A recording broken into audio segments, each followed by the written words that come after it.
Tapos, read, eto pa. Ang nangyari doon, yung ginawa nila kang sa property ni Pastor Kibuloy,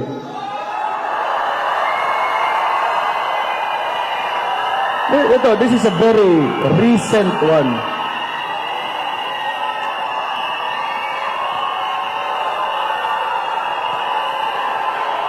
Makinig kayo. Dali lang.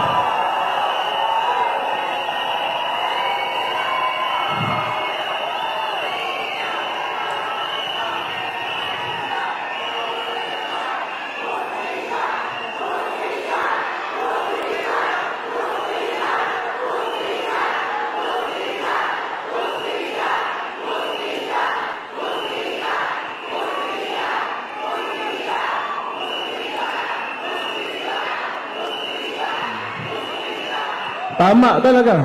Yan ang wala talaga sa Pilipinas. Hustisya.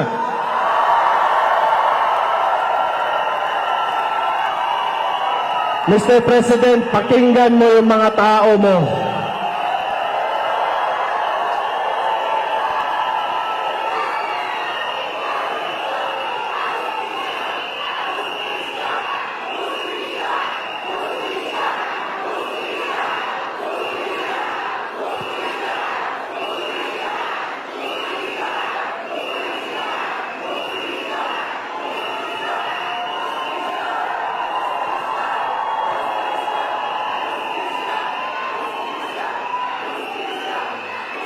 Ayan.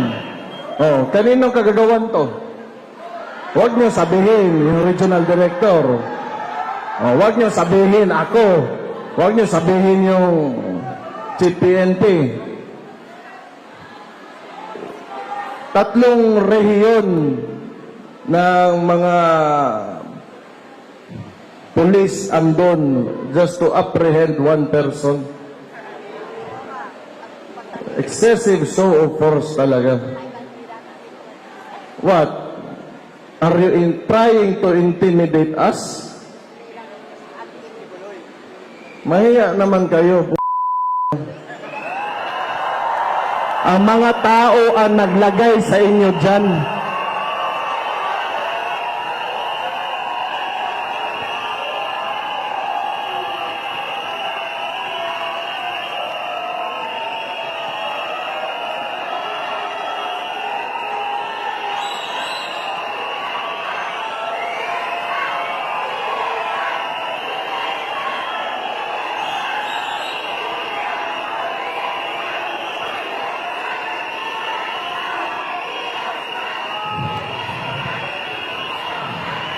Tapos ngayon, ang ginawa nila, imagine this.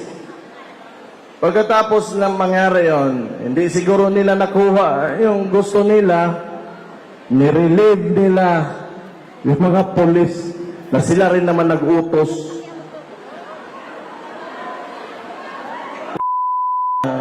Sira ulo talaga.